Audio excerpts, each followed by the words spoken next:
अस्सलामु अलैकुम वरहमतुल्लाहि तआला वबरकातुहू। नहमदुहु व नुसल्ली व नुसल्लिमु अला रसूलिहिल करीम, अम्मा बअद। फ़अऊज़ु बिल्लाहि मिनश शैतानिर रजीम। बिस्मिल्लाहिर रहमानिर रहीम। इन्नल्लाहा व मलाइकतहु युसल्लूना अलन नबिय्य या अय्युहल्लज़ीना आमनू सल्लू अलैहि व सल्लिमू तस्लीमा। अल्लाहुम्मा सल्लि अला सय्यिदिना व मौलाना मुहम्मदिन मअदिनिल जूदि वल करम व आलिहिल किराम व इब्निहिल करीम व बारिक व सल्लिम स्वलातन व सलामन अलैका या रसूल अल्लाह सल्लल्लाहु तआला अलैहि वसल्लम। ज़कात का बयान जारी है। इससे पहले 3 दुरूस में ज़कात के बहुत ही अहम और ज़रूरी मसाइल बयान किए गए। अभी और मज़ीद बातें इसमें शामिल करते हैं। यहाँ पर सवाल ये है कि कोई शय गिरवी रखवाई तो उसकी ज़कात कौन अदा करेगा। गिरवी का मामला आप लोग जानते हैं कि कोई सामान गारंटी के तौर पर रखा जाता है, ज़मानत के तौर पर, और क़र्ज़ लिया जाता है। उसका मतलब ये होता है कि जब क़र्ज़ा अदा कर देंगे तो वो चीज़, वो सामान उसको वापस मिल जाएगा, तो इसको गिरवी रखना कहते हैं। तो अब जो चीज़ गिरवी रखी गई है तो उसकी ज़कात कौन अदा करेगा, क्योंकि मालिक अगर देखने जाएं तो जो रखने वाला है वो मालिक है, जिसने रख कर उसके बदले में क़र्ज़ लिया है ज़मानत के तौर पर, तो मालिक तो अभी भी वही है। और जिसके पास रखी गई है वो चीज़ ज़मानत के तौर पर, वो उसका मालिक नहीं है। तो अब ऐसी सूरत में यूँ देखें तो मालिक नहीं है तो उस पर तो ज़कात वाजिब नहीं होनी चाहिए जिसके पास रखी गई। और ये जो रखने वाला है ये मालिक है, लेकिन यहाँ एक शर्त आपने इससे पहले पढ़ी होगी, जो शराइत पहले बयान किए ज़कात वाजिब होने के शराइत, उसमें एक ये भी शर्त थी कि उसके कब्ज़े में भी होनी चाहिए वो चीज़। अब यहाँ पे क्या है कि वो मालिक तो है अगरचे, लेकिन उसकी वो जो चीज़ है, जो सामान है, जो गिरवी रखा हुआ है, वो उसके कब्ज़े में ही नहीं है, वो तो दूसरे के पास रखा हुआ है। तो अब इससे पता चल रहा है कि इस पर भी ज़कात वाजिब नहीं होनी चाहिए। तो क्या जो चीज़ गिरवी रखी हुई है उसकी ज़कात गिरवी रखने वाले पर और जिसके पास गिरवी रखी गई, दोनों में से किसी पर वाजिब होगी या नहीं होगी, ये बुनियादी सवाल है। तो जवाब देते हैं कि जो चीज़ गिरवी रखवाई गई हो उसकी ज़कात न गिरवी रखने वाले पर लाजिम है और न ही जिसके पास गिरवी रखवाई गई है उस पर लाजिम है, क्योंकि जिसके पास वो चीज़ गिरवी है वो उसका मालिक ही नहीं है, और गिरवी रखवाने वाले की भी मिल्कियत कामिल नहीं, यानी मालिक तो है लेकिन मुकम्मल मालिक नहीं है। क्यों? क्योंकि वो चीज़ अब उसके कब्ज़े में ही नहीं है, कब्ज़े से निकल चुकी है। और जब वो चीज़ गिरवी रखवाने वाले के कब्ज़े में आएगी तो जितनी मुद्दत वो चीज़ गिरवी थी उसके कब्ज़े में नहीं थी, तो उस पर उतने अरसे की ज़कात भी लाजिम नहीं। मतलब ये कि जब तक गिरवी रखी हुई है 1 साल के लिए, 2 साल के लिए, तो जब तक गिरवी रखी हुई है तो दोनों में से किसी पर उसकी ज़कात वाजिब नहीं। गिरवी रखने वाले पर, जिसके पास गिरवी रखी गई, दोनों में से किसी पर उसकी ज़कात वाजिब नहीं है। लेकिन ये जो मालिक है इसके पास वो चीज़ वापस आएगी, मिसाल के तौर पर 2 साल के बाद वापस आई, 3 साल के बाद वो चीज़ वापस आई, इसने कर्ज़ा अदा कर दिया तो वो चीज़ उसको मिल गई। तो अब सवाल ये पैदा होता है कि जो 2 साल पीछे गुजरे या 3 साल मिसाल के तौर पर पीछे गुजरे, तो क्या उन 3 सालों की या 2 सालों की अब इसको ज़कात अदा करनी पड़ेगी? तो कहते हैं नहीं, उतने अरसे की ज़कात भी उस पर लाजिम और वाजिब नहीं है। आगे सवाल है कि क्या साल भर सदका और खैरात करने के बाद उसमें नियत ज़कात हो सकती है? जवाब, साल भर खैरात करता रहा, अब नियत की कि जो कुछ मैंने दिया है वो ज़कात है, तो ज़कात अदा न हुई। ज़कात देते वक्त या ज़कात के लिए माल अलहदा करते वक्त नियत ज़कात शर्त है। दे चुके हैं अब नियत करे तो ये नियत काफ़ी नहीं है। यानी ज़कात का माल दे रहे हैं उस वक्त नियत होनी चाहिए, या ज़कात की नियत से माल अलग कर रहे हैं। माल ज़कात के लिए माल जो अलग किया जा रहा है, जैसे होता है कि हमने मिसाल के तौर पर हमारे पास जो पैसे रखे हुए हैं जिसकी हम पर ज़कात वाजिब हो रही है, तो उसमें से रकम निकाल के हमने एक जगह पे रख दी, अलग रख दी, उसको ज़कात की नियत से अलग रख दी, तो ये नियत भी काफ़ी हो जाएगी। तो निकालते वक्त, अलहदा करते वक्त, माल अलग करते वक्त नियत होनी चाहिए, या देते वक्त नियत होनी चाहिए। वो तो जब उसने पहले जो दिया साल भर तक सदक़ात और खैरात, उस वक्त तो ज़कात की नियत थी ही नहीं, तो ज़कात कैसे अदा होगी? अदायगी के साथ नीयत का मुत्तसिल होना ज़रूरी है। और नीयत के ये माना है कि अगर पूछा जाए तो बिला तअम्मुल बता सके कि ज़कात है। बिला तअम्मुल यानी बग़ैर गौर व फिक्र के बता सके। पूछने वाला पूछे कि ये माल कैसा है तो फ़ौरन कह दे कि ज़कात का, क्योंकि पहले से नीयत होगी, पहले से इरादा होगा, तो जहन में वो बात हाजिर होगी कि ये ज़कात के तौर पर ये माल दे रहा हूँ। तो जब भी कोई पूछेगा तो फ़ौरन बताएगा वो कि ये ज़कात है, ज़कात की नीयत से दे रहा हूँ। तो बग़ैर गौर व फिक्र के बता सके तो ये हो गई नीयत। आगे सवाल है कि क्या मस्जिद की तामीर या मैयत की तजहीज़ व तकफ़ीन में ज़कात की रकम लगाई जा सकती है? मैयत की तजहीज़ व तकफ़ीन आप जानते हैं, यानी मैयत को कफ़न देना, गुस्ल के लिए सामान मुहैया करना और उसके लिए जिन चीज़ों की ज़रूरत पड़ती है उन चीज़ों में ज़कात की रकम लगाई जा सकती है या नहीं लगाई जा सकती। तो जाहिर सी बात है मस्जिद कोई इंसान नहीं है, मस्जिद तो एक दर व दीवार, एक मकान है, अल्लाह का घर है। और मैयत वो भी अब यानी इंसान था लेकिन इंतकाल कर गया, अब उसको भी मालिक बनाना मुमकिन नहीं है। जो मर गया, जो इंतकाल कर गया, अब उसको किसी चीज़ का मालिक बनाया नहीं जा सकता। तो वही जो चीज़ थी आप गौर करेंगे जो इससे पहले वाले दर्स में बयान की गई थी, ज़कात की अदायगी के लिए क्या शर्त है? तमलीक फ़कीर, किसी हक़दार को मालिक बनाना, ये शर्त है। मस्जिद तो कोई इंसान है ही नहीं कि उसको मालिक बनाया जाएगा। दूसरी बात है कि मस्जिद में ज़कात का माल चलता भी नहीं है, मस्जिद में लिल्लाह ही चलेगा, क्योंकि मस्जिद जो है वो ज़कात के मसारिफ़ में से नहीं है। और फिर जो तजहीज़ व तकफ़ीन की बात चली मैयत की, तो उसको भी मालिक नहीं बनाया जा सकता, वो तो इंतकाल करके जा चुका है।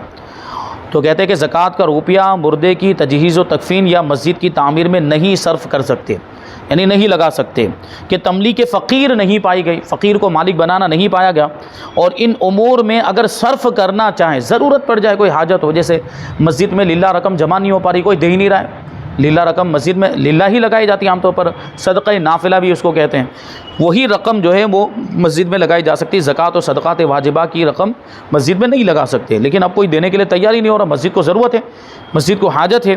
तो उसका तरीक़ा यह है कि फ़कीर को मालिक कर दें, कोई शरई फ़कीर हो उसको मालिक बना दें, और फिर वो फ़कीर अपनी तरफ से ख़र्च कर दें, मस्जिद में लगा दें या मैयत की तजहीज़ व तकफ़ीन में दे दें, और सवाब दोनों को मिलेगा, सवाब दोनों को मिलेगा। यानी जिसने ज़कात अदा की तो उसको ज़कात अदा करने का सवाब मिल गया, और फिर फ़कीर जिसके पास वो माल आया उसको मसला समझाया गया कि मस्जिद को ज़रूरत है, तो ये माल जो तुमको मिला है थोड़ा बहुत रख लो अपनी ज़रूरत के मुताबिक और बाकी का मस्जिद में दे दो।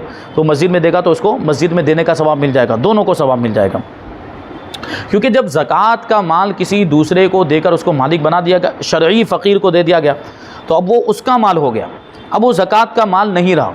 जब तक ज़कात देने वाले के कब्ज़े में था वहाँ तक वो ज़कात का माल था, लेकिन जब फ़कीर को देकर उसको मालिक बना दिया तो अब वो माल फ़कीर का हो गया, अब ज़कात देने वाले का उससे कोई ताल्लुक़ नहीं रहा, और ज़कात का भी अब उससे कोई ताल्लुक़ नहीं रहा। यानी अब ये नहीं कहा जाएगा कि अभी भी ये ज़कात का माल है, नहीं, अब वो फ़कीर का हो गया, वो अपनी तरफ से अब वो देगा तो उसकी तरफ से माना जाएगा। आगे एक सवाल है कि क्या ऐसा मक़रूज़ जो शरई फ़कीर भी हो उसको कर्ज़ माफ़ कर देने से कर्ज़ ख़ाह की ज़कात अदा हो जाएगी? यहाँ पर जो अल्फाज सबसे पहले उसको समझ लें, एक होता है कर्ज़दार और दूसरा होता है कर्ज़ ख़ाह। कर्ज़दार यानी जिसके ऊपर कर्ज़ा है, जिसने कर्ज़ा लिया हुआ है, जैसे 10 लाख रुपए, 5 लाख रुपए किसी ने किसी और के पास से लिए हुए, तो लेने वाला हुआ कौन? कर्ज़दार। और कर्ज़ ख़ाह उसे कहेंगे कर्ज़ मांगने वाला, कर्ज़ का मुतालबा करने वाला, कर्ज़ का तकाज़ा करने वाला, यानी जिसने कर्ज़ा दिया है तो उसको कर्ज़ ख़ाह कहते हैं।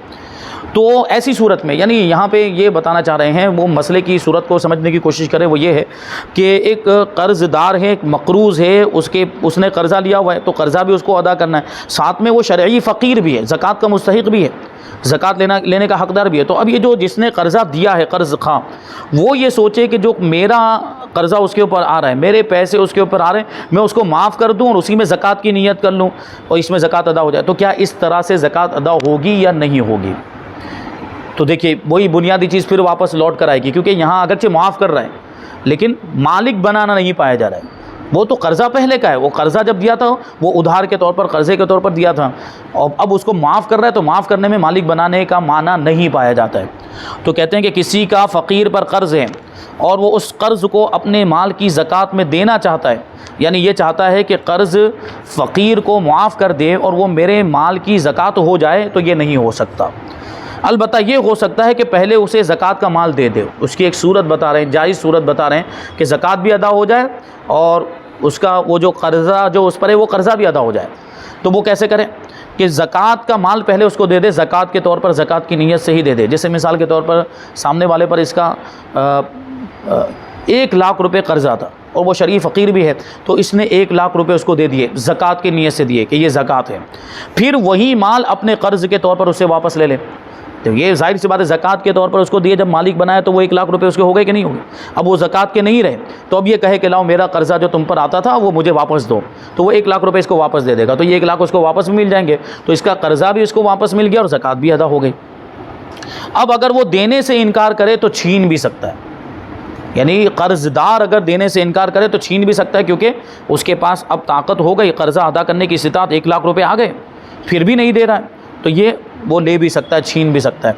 अपनी जिन्स, कर्ज़े की जिन्स पर अगर काबू पा जाए तो वो उसको ज़बरदस्ती भी ले सकता है, जबकि उसके लिए कोई मुद्दत वगैरह मुकर्रर ना हुई हो, या मुद्दत मुकर्रर हो चुकी हो तो मुकर्रर हुई थी और मुद्दत मुकम्मल हो चुकी, जैसे 1 महीने की मुद्दत मुकर्रर हुई थी और 1 महीना हो चुका है और उसके पास माल है फिर भी नहीं दे रहा है, तो ये जो कर्ज़ खा है वो जाकर उठाकर लेकर भी आ सकता है, बशर्ते कि उसकी जिन्स का माल होना चाहिए। ये रुपया पैसा कर्ज़े के तौर पर दिया था तो रुपया पैसा ही उठाकर ला सकता है, दूसरी कोई चीज़ उठाकर नहीं ला सकता है।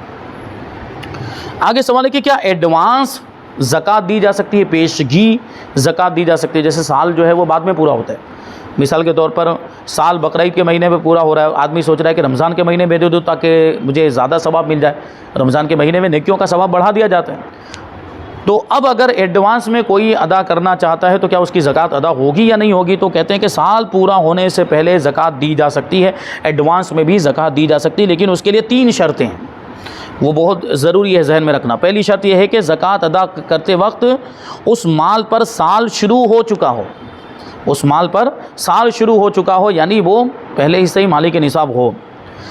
और 2 नंबर पर कि जिस निसाब की ज़कात अदा की वो निसाब साल के आखिर में कामिल तौर पर पाया जाए, यानी जहाँ अब उसका साल पूरा हो रहा है, जैसे कि अभी रमज़ान के अंदर उसने ज़कात अदा कर दी और बकरीद के वक्त जो उसका साल पूरा हो रहा है, बकरीद के आने से पहले ही वो सब माल ख़त्म हो गया उसका, या माल ज़ाय हो गया, चोरी हो गया, या डाकू लूट कर ले गए, तो अब तो साल पूरा होने पर जो शर्त थी निसाब का बाकी रहना, निसाब का पाया जाना, वो नहीं पाएगा क्योंकि तो फ़कीर हो गया वो। तो अब ये जो रमज़ान के अंदर उसने दिया होगा वो ज़कात के तौर पर नहीं माना जाएगा, वो सदका हो जाएगा।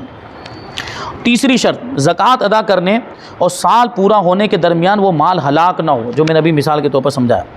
अगर साल पूरा होने से पहले आखिरी 2 शर्तें नहीं पाई गई तो दी हुई ज़कात नफली सदका शुमार होगी, सदका हो जाएगी। और इसमें एक चीज़ ये भी जहन में रखनी चाहिए कि मिसाल के तौर पर किसी का साल जो है वो बकरीद के महीने में पूरा हो रहा है या मुहर्रम के महीने में पूरा हो रहा है, इसने रमज़ान ही में ज़कात दे दी, तो रमज़ान में जब ज़कात देगा तो उस वक्त जितना माल मौजूद है उसके एतबार से देगा वो। जैसे मिसाल के तौर पर 5 लाख रुपए मौजूद थे तो 5 लाख के एतबार से उसने ज़कात दे दी, 5 लाख का 40वां हिस्सा उसने, ये 2.5% ज़कात के तौर पर उसने अदा कर दिया। लेकिन अब अभी और 2 महीने बाकी हैं या 3 महीने बाकी हैं, तो उसमें अगर कुछ इजाफा होगा, जैसे रमज़ान में तो 5 लाख रुपए थे, मान लो कि बकरीद का महीना आते आते 1 लाख रुपए और उसके पास आ गए, तो बीच में दरमियाने साल में जितना भी माल आता जाता है मालिक के निसाब के निसाब में वो शामिल होता जाता है, ऐड होता जाता है, तो वो 1 लाख रुपए भी ऐड हो जाएंगे। तो 5 लाख रुपए की तो वो ज़कात दे चुका है, लेकिन 1 लाख की ज़कात अभी बाकी है, तो 1 लाख की ज़कात उसको अलग से देनी पड़ेगी। तो एडवांस में जो ज़कात अदा की वो तो अदा हो जाती है। आगे सवाल है कि ज़कात को ज़ाहिर करके देना मुस्तहब है, मगर किस सूरत में छुपा कर देना चाहिए? जवाब, जब माल की ज़्यादती ज़ाहिर होने से ज़ालिमों का खौफ हो तो इस सूरत में ज़कात को छुपा कर देना मुस्तहब है। और ज़ाहिर करके, आम हालत में ज़ाहिर करके देना मुस्तहब इसलिए है कि हम ज़कात को ज़ाहिर करके देंगे तो दूसरे मुसलमान भाई देखेंगे तो उनके अंदर भी जज्बा पैदा होगा, ज़कात देने का, सदका करने का, खैरात करने का, गरीबों की मदद करने का जज्बा पैदा होगा हमको देखकर। इस नीयत के साथ अगर ज़कात को ज़ाहिर करके दे रहे हैं तो बहुत अच्छी बात है, मुस्तहब है और ये अच्छी नीयत है, तो इस पर सवाब भी मिलेगा। लेकिन कह रहे हैं कि अगर ज़कात को ज़ाहिर करके देगा तो दुश्मनों का अंदेशा है, ज़ालिमों का खौफ है कि वो देखेंगे तो उनकी निगाहों में माल आ जाएगा कि ये तो इतना मालदार है, फिर वो पीछे पड़ेंगे और किसी तरीके से माल हड़पने की कोशिश करेंगे, तो उसमें फिर छुपाना मुस्तहब है। आगे सवाल है कि ज़कात को ज़ाहिर करके देना अफजल क्यों है? वही बात आ गई। कहते हैं कि ज़कात में ऐलान यानी ज़ाहिर करना इस वजह से है कि छुपा कर देने में लोगों को तोहमत और बदगुमानी का मौका मिलेगा, ये एक दूसरी वजह है।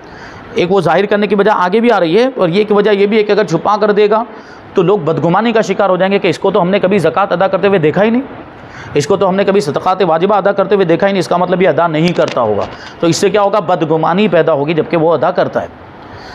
नीज़ ऐलान औरों के लिए बाइस तरग़ीब है, रग़बत दिलाने के लिए है कि उसको देकर और लोग भी ज़कात देंगे, मगर ये ज़रूर यानी लाजमी है कि रिया ना आने पाए, यानी दिखावा आना नहीं चाहिए, उसमें दिखावे की कैफियत नहीं पैदा होनी चाहिए, क्योंकि अगर दिखावा और रियाकारी आ गई तो सवाब जाता रहेगा। रियाकारी की वजह से, दिखावे की वजह से इबादत का सवाब ख़त्म हो जाता है, बल्कि गुनाह और इस्तिहक़ाक़ अज़ाब है। रियाकारी गुनाह है और दिखावा गुनाह है, तो उसका अज़ाब का हक़दार हो जाएगा। आगे सवाल है कि किस सूरत में ज़कात देते वक्त नीयत न होने के बावजूद भी ज़कात अदा हो जाएगी? ज़कात की नीयत नहीं की थी फिर भी, हालांकि अभी आपने इससे पहले सुना कि ज़कात देते वक्त ज़कात की नीयत होनी ज़रूरी है, लेकिन ये ऐसी कौन सी सूरत है कि ज़कात की नीयत नहीं थी, ज़कात देते वक्त ज़कात की नीयत नहीं थी, फिर भी ज़कात अदा हो गई? तो उसकी दो सूरतें बयान करेंगे। एक ये कि एक शख्स को वकील बनाया, उसे देते वक्त तो नीयत ज़कात न की, मगर जब वकील ने फ़कीर को दिया उस वक्त मुवक्किल ने नीयत कर ली तो ज़कात अदा हो गई। जैसे मिसाल के तौर पर ज़ैद ने खालिद को 10,000 रुपये दिए और उसमें ज़कात की बिल्कुल भी नीयत नहीं की, यानी वो खालिद के पास अभी अब 10,000 रुपये रखे हुए हैं, अभी खालिद को भी नहीं पता है कि ये ज़कात के तौर पर देने हैं, लेकिन खालिद ने सोचा कि उनके ऊपर ज़कात तो वाजिब होती है। उसके वकील ज़ैद के बारे में उसने सोचा कि ज़ैद के ऊपर तो ज़कात वाजिब होती है, लाओ ये 10,000 रुपये में उनकी ज़कात के तौर पर अदा कर दूँ ज़ैद की तरफ ही से। तो खालिद ने ये किया, अभी जब तक उसके पास रखे हुए हैं, खालिद के पास रखे हुए वहाँ तक अभी ज़कात अदा नहीं हुई। उसने एक फ़कीर को जाकर वो 10,000 रुपये ज़कात के तौर पर दिए, और उसी वक्त जब वो दे रहा था, यानी खालिद जब शरीफ फ़कीर को दे रहा था, उसी वक्त ज़ैद ने ज़कात की नीयत कर ली कि मेरा जो वकील है, जिसको मैंने वकील बनाया है, वो जो फ़कीर को ये 10,000 रुपये दे रहा है, इसमें मैंने ज़कात की नीयत की तो इससे ज़कात अदा हो जाएगी। वकील और मौकिल समझ रहे ना, वकील बनाने वाले को मौकिल कहते हैं, और वकील यानी जिसको किसी काम के करने का हुक्म दिया गया हो, जिसको किसी काम के करने पर मुकर्रर किया गया हो।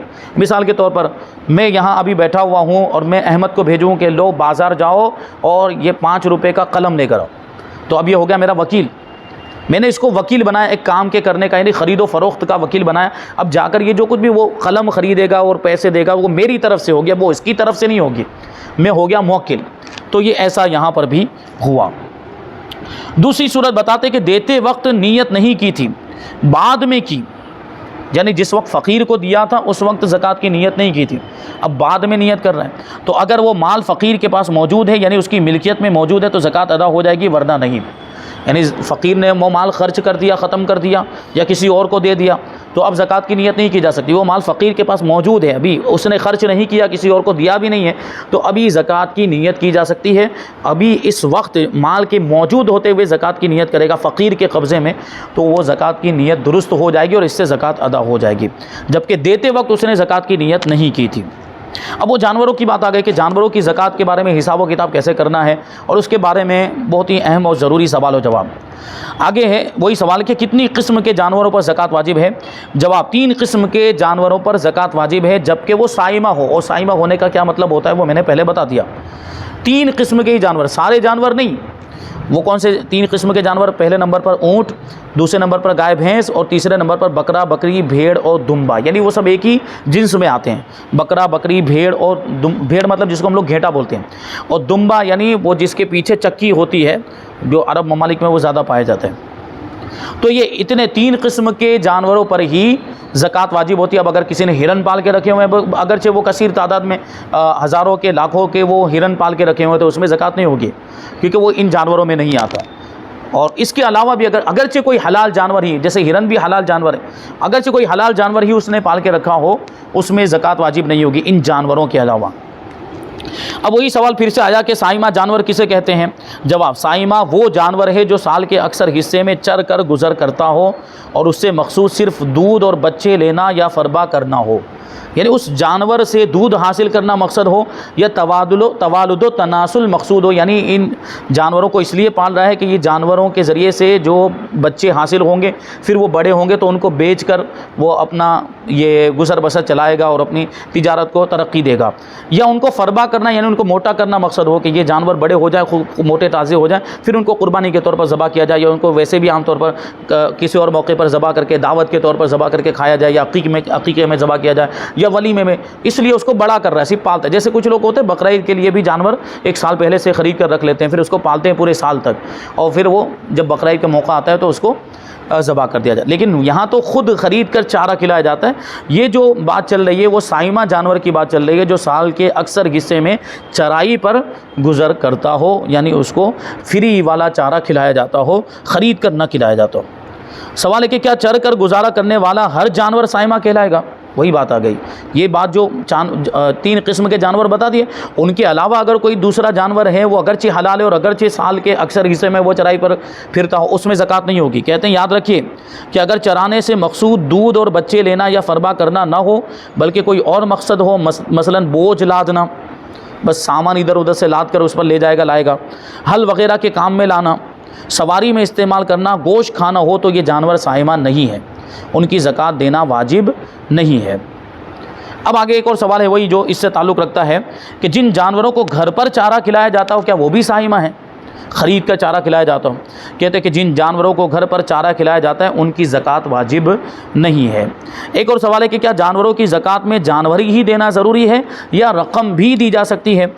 जवाब, जानवरों की ज़कात में जानवर ही देना ज़रूरी नहीं है, बल्कि वाजिब शुदा जानवर की कीमत भी दी जा सकती है, क्योंकि ज़कात से मकसूद फ़कीर की मदद है और ये कीमत देने से भी हासिल हो जाती है। यानी जो जानवर वाजिब हो रहा है, जैसे अभी बताएंगे कि 5 जानवरों में एक जानवर, तो वो एक जानवर या तो दे दे या फिर एक जानवर की कीमत दे दे जो मुनासिब हो और जो उसके हालात के मुआफ़िक हो वो दे दिया जाए। अगर उसको जानवर की ज़रूरत हो तो जानवर दे दिया जाए, उसको कीमत की ज़रूरत हो तो कीमत दे दी जाए। तो अभी इसमें और सवालात बाकी हैं जानवरों की ज़कात के बारे में। जैसे एक सवाल है कि क्या बेचने के लिए ख़रीदे गए जानवरों पर भी ज़कात लाजिम है और ये ज़कात कैसे अदा की जाएगी? और वो जो साइमा जानवर की ज़कात है वो और ये बेचने के लिए ख़रीदे गए जानवर, वो इन दोनों की ज़कात में क्या फ़र्क होगा, ये भी एक बारीक मसला गौर करने की ज़रूरत है। क्योंकि बेचने की नीयत से ख़रीदा तो अब वो माल तिजारत हो गया और साइमा जानवर है तो उसकी अलग हैसियत है। और भी बहुत सारे ऐसे सवाल हैं, कितनी उम्र का जानवर होना चाहिए तो ज़कात वाजिब होगी, और फिर कितने जानवर हों तो ज़कात वाजिब होगी, और कितनी ज़कात वाजिब होगी, वो सब तफसील से इंशाअल्लाह तबारक व तआला आइंदा दर्स में बयान करेंगे। अल्लाह तबारक व तआला की बारगाह में दुआ है कि जो कुछ भी बयान हुआ उस पर हम सब को अमल करने की तौफ़ीक़ अता फ़रमाए। वमा अलैना इल्लल बलाग। अस्सलामु अलैकुम।